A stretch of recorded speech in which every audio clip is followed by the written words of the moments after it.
kita harus pahami baik-baik bahwa godaan perempuan adalah godaan yang paling berbahaya bagi laki-laki dari umat Nabi Muhammad SAW.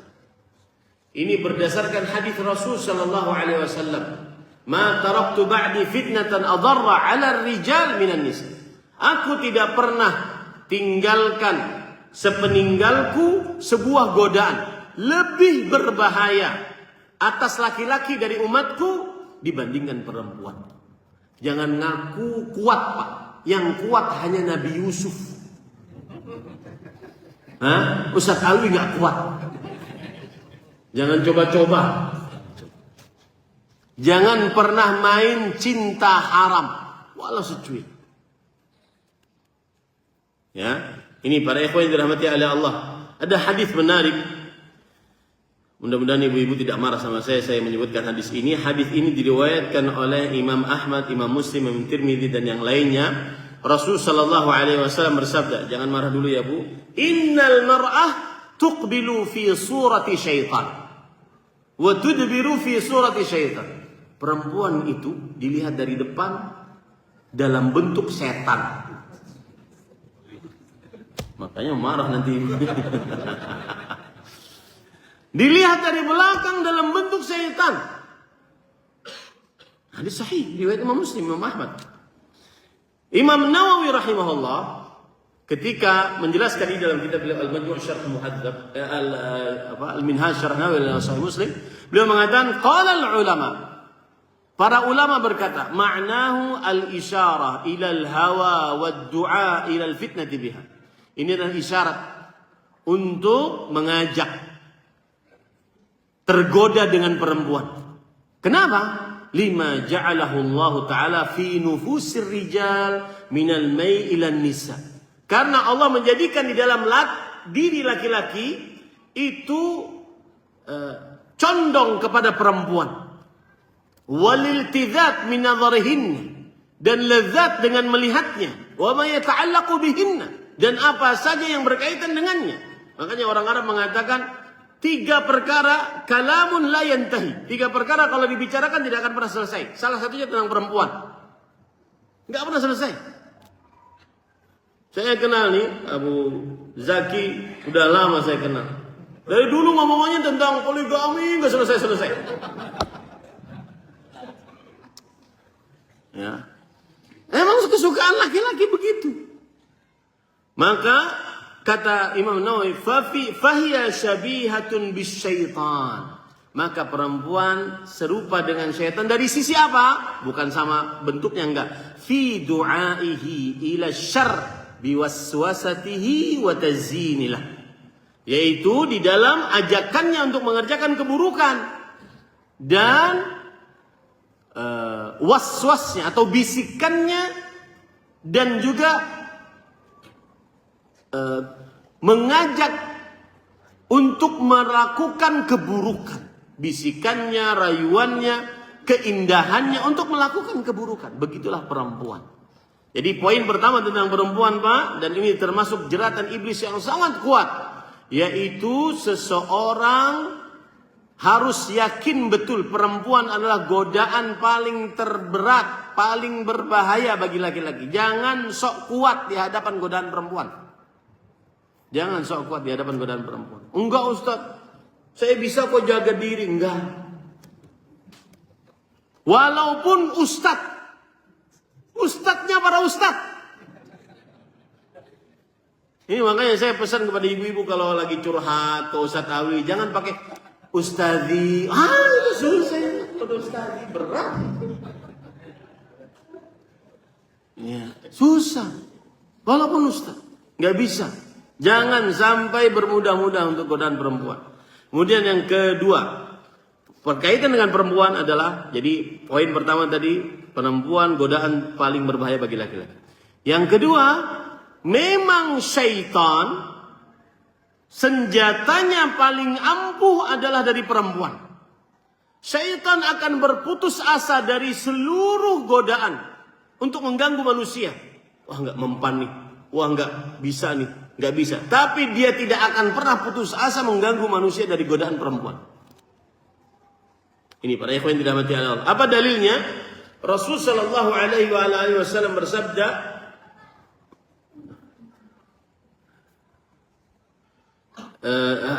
Allah Subhanahu wa taala berfirman dalam Al-Qur'an surah Al-Imran ayat 14, "Zuyyina lin-nas hubbus syahawat minan nisa."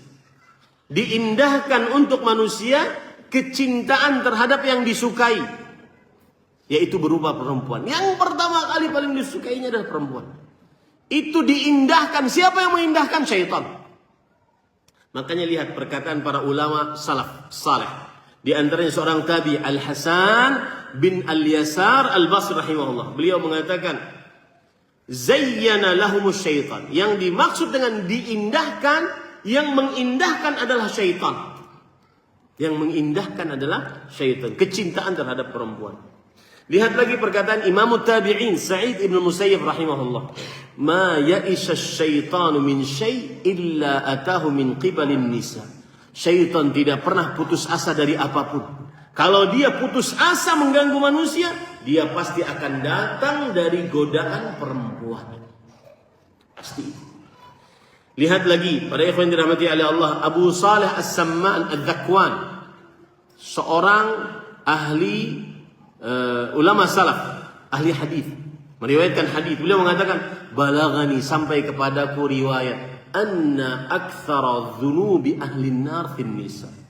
Kebanyakan penghuni neraka dosanya adalah pada perkara perempuan. Jangan main-main. Terutama kita di zaman sekarang yang nyata nampak di depan mata, yang di media sosial apalagi. Ya. Lihat lagi perkataan Abdullah bin Mas'ud radhiyallahu anhu, "An-nisa habailus syaitan." Perempuan itu adalah kailnya syaitan untuk mengganggu manusia. Ini para ikhwan yang dirahmati, hati-hati dengan para perempuan. Kemudian yang ketiga berkaitan dengan godaan perempuan. Kitanya si laki-laki ini memang lemah. Kalau sudah urusan perempuan paling lemah. Makanya saya katakan hanya Nabi Yusuf yang kuat. Coba perhatikan Pak. Anggap ya, ini kamar. Kamarnya ditutup dari luar. Wa ghallaqatil abwab. Itu istri gubernur Mesir Al-Aziz memerintahkan agar pintunya ditutup dari luar. Akhirnya artinya tidak akan terbuka kecuali dengan perintah dia. Baik. Berduaan di situ. Apa godaan yang didapati oleh Nabi Yusuf? Nabi Yusuf masih muda. Syahwatnya lebih daripada yang sudah tua. Yang kedua, Nabi Yusuf budak. Budak diperintahkan apa saja dia akan manut. Apalagi Nabi Yusuf mendapatkan kebaikan dari gubernur Mesir, sang suami. Yang ketiga, Nabi Yusuf orang asing seperti saya sekarang. Datang ke sini orang asing. Gak ada yang tahu saya, gak ada. Makanya sama teman-teman enak. Kalau nggak ada yang tahu kemudian sendirian, makanya bu ibu perhatikan, kalau bapak-bapaknya lagi suka safar, hati-hati. Itu tanda. Ya, hati-hati. Karena orang asing sangat rentan untuk bermaksiat karena tidak ada yang kenal, nggak ada PRT, nggak ada tetangga yang tahu dan seterusnya. Yang keempat, Nabi Yusuf alaihissalam yang diajak, hai dalam kesini engkau. Yang ngajak perempuan yang cantik. Wanita Mesir cantik-cantik. Nggak percaya pergi ke Mesir.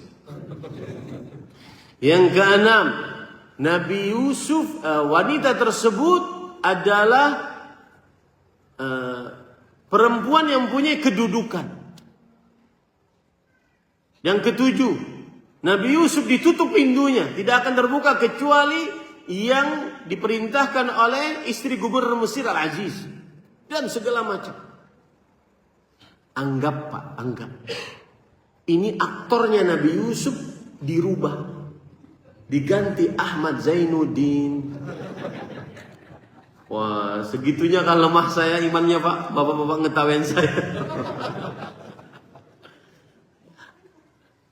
Nggak akan kuat, Pak. Kita lemah. Apa dalilnya, Ustaz? Lihat, Allah berfirman dalam surah An-Nisa, wa khuliqal insanu dha'ifan. Manusia diciptakan dalam keadaan lemah. Sufyan bin Sa'id bin Masruq Ats-Tsauri mengatakan ketika menafsiri ayat ini, al-mar'ah tamurru bir rajul fala yamliku nafsuhu 'anil nadhari ilaiha wa la yantafi'u biha fa ayyu shay'in adhafu min hadha. Seorang perempuan lewat di hadapan laki-laki. Kemudian dia tidak sanggup untuk menahan dirinya untuk melihat kepada perempuan tersebut. Maka lalu dia lihat.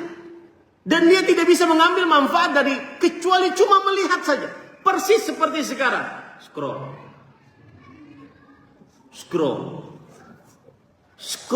Nggak bisa ngapa-ngapain. Cuma lihat saja. Oh begini. Oh. Ya. Maka kelemahan apa yang lebih lemah daripada itu? Jadi memang kita ini lemah.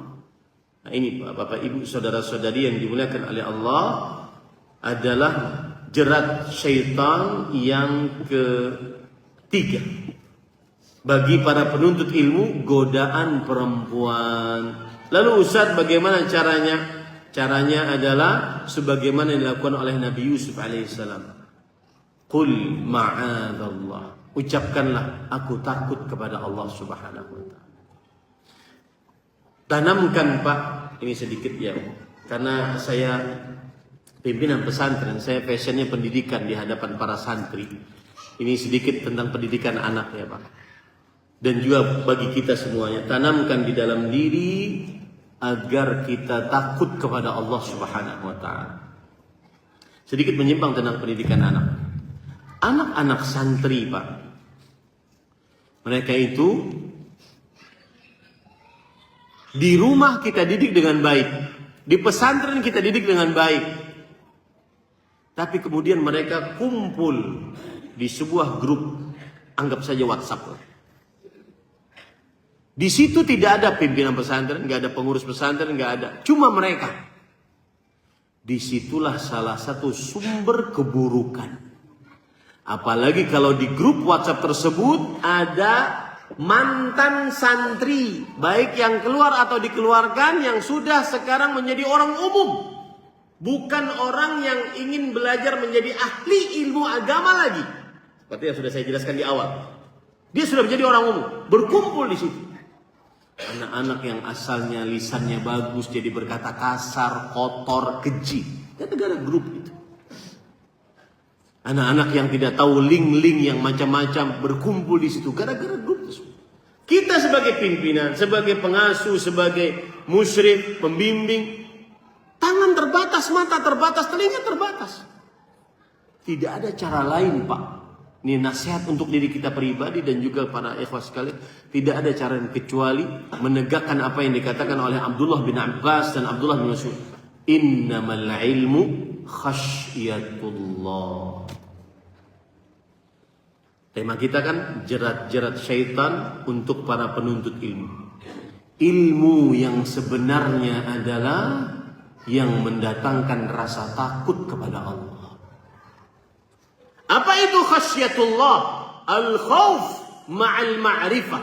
Rasa takut kepada Allah disertai dengan mengenal Allah. Allah yang maha pendengar, maha melihat, maha mengetahui.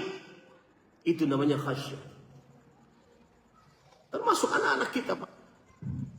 Apalagi yang sudah dikasih HP, kemudian internet dia bisa akses, kemudian media sosial dia bisa akses. Wallahi Pak, sebentar saja.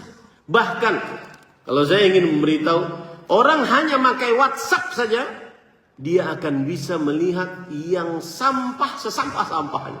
Itu bahasa Syekh kami dulu, Syekh Abdul Muhsin bin Hamad Al-Abbad, hafizahullah ta'ala, Syekhnya Ustaz Alwi juga. Yaitu ketika dulu beliau berbicara tentang parabola, itu semua sampah kata beliau masuk ke situ. Semua kotoran-kotoran bisa dilihat. Sekarang bukan hal lewat televisi, orang kemana-mana bisa bawa. Satu kali klik bisa melihat sampah dunia paling jelek. Tidak ada yang bisa menahan itu Pak untuk diri kita, untuk anak-anak kita, kecuali khasyatullah. takutlah kepada Allah Subhanahu wa taala. Tegakkan takut kepada Allah Subhanahu wa taala. Ustaz, bagaimana cara takut kepada Allah? Jawabannya adalah cintai Allah. Makanya Syekhul Islam Taimiyah rahimahullah bila mengatakan aslul iman mahabbatullah. Sumber keimanan adalah cinta kepada Allah Subhanahu. Lau kana hubbuka sadiqan la ata'tahu innal muhibba liman yuhibbu muti'u.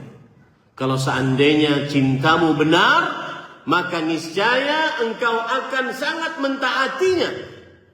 Tidak bermudah-mudah melanggar larangan. Sesungguhnya orang yang mencinta kepada yang dicintai sangat taat kepada Allah. Ada patah Arab juga mengatakan taz'umu hubbahu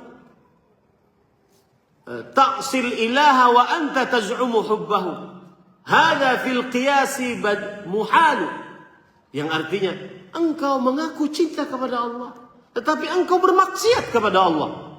Ini sebenarnya dalam analogika berfikir adalah sesuatu yang mustahil. Ngaku cinta tapi bermaksiat kepada Allah Subhanahu wa taala. Jadi ada urutannya, Pak. Cinta kepada Allah menghasilkan khasyatullah. Khasyatullah menghasilkan taat kepada Allah Subhanahu.